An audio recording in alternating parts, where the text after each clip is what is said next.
My name is Amy Caterina, and I am originally from Niagara Falls, New York, and now I live in Southern California. Well, my project was started with the idea of photographing the pinhole, and especially when you're staying in a place that is supernaturally beautiful. There's only so many kind of beauty shots that you can take, so I wanted to work with pinhole and kind of break down the representation and just focus on the light. And that's developed into Polaroids and some stitch work and some watercolor, believe it or not.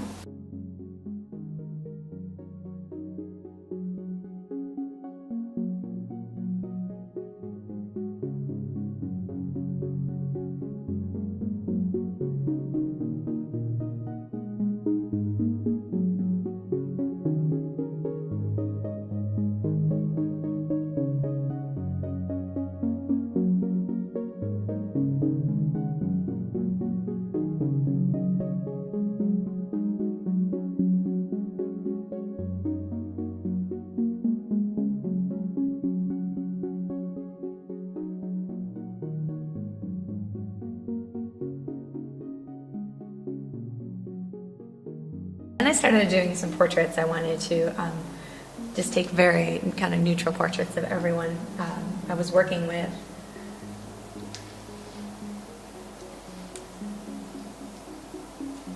And then this crazy storm came in.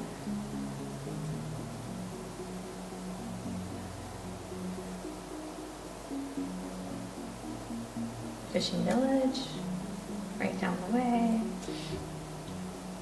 Then I went for a walk on the beach, and I ended up doing stuff that I've never done before. Like I'm not a big nature photographer, but nature here, the nature here is so stark and so unforgiving, and so imposing that I was pretty excited about that.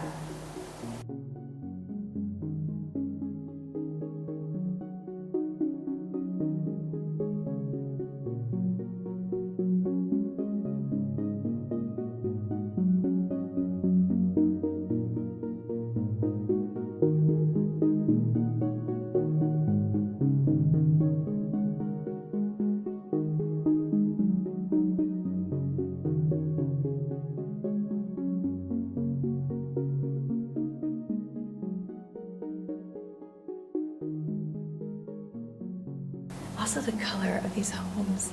The color of the homes here is about the most divine thing. Blues and yellows and reds. And we're back to portraits and some pinholes.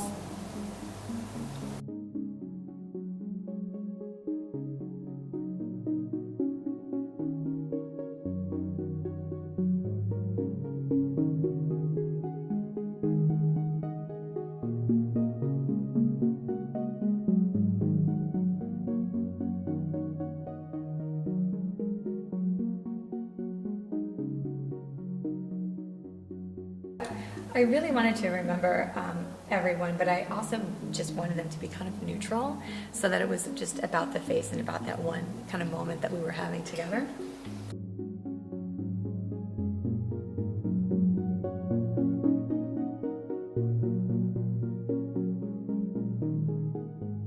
I found that it was a collaboration between me and the landscape, and I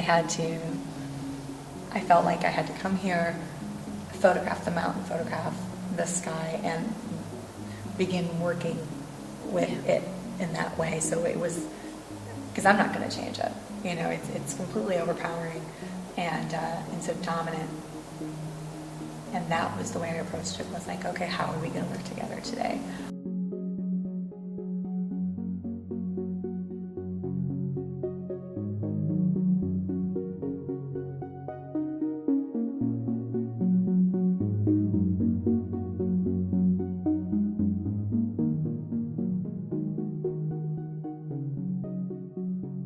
I was also doing these Polaroids every day, so you can see, the difference in light. And the camera, this is the SX70, so the film is highly unpredictable, and typically my camera has some damage at the bottom, but I mean, I just never knew. I never knew this was, a storm coming in. That was starting to snow, I think. Sunrise, sunset. But, so I took, maybe 30 of these.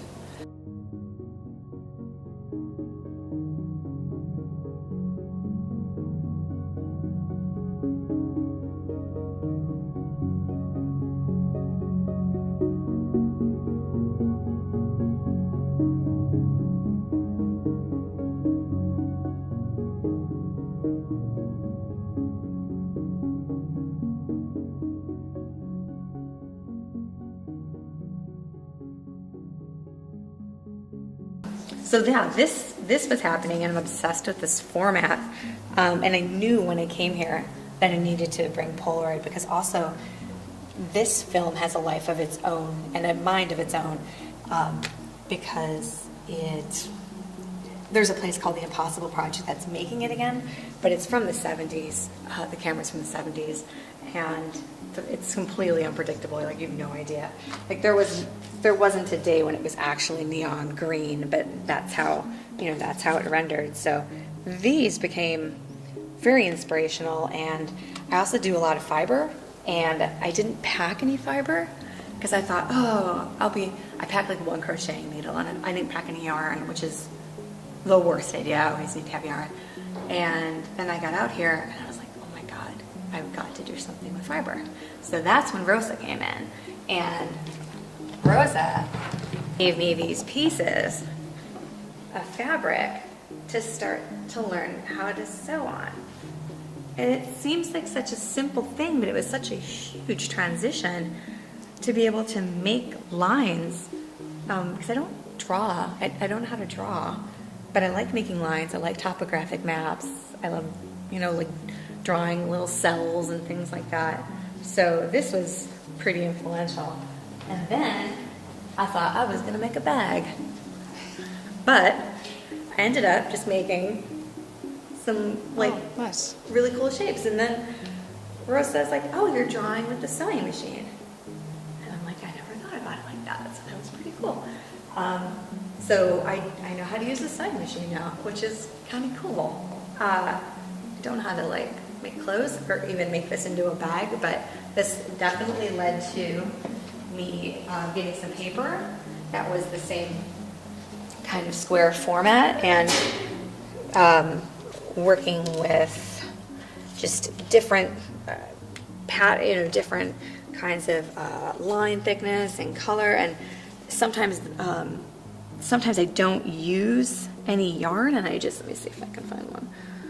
I just switched over to white last night, so there's some that just don't have any yarn and are just about the holes.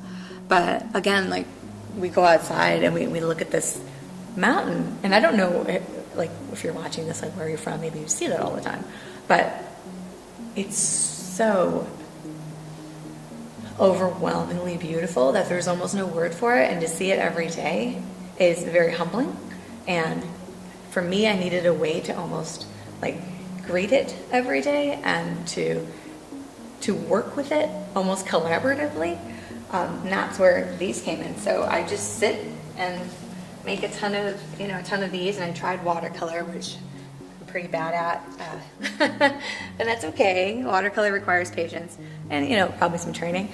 So I'll get on that when I get home. But yeah, I'm really excited. It ended up being a collaboration between me and the landscape, and me having to listen to it, because it wasn't going to change. It wasn't going to get less big, less glorious, or less volatile. So I had to work with it, and it was amazing.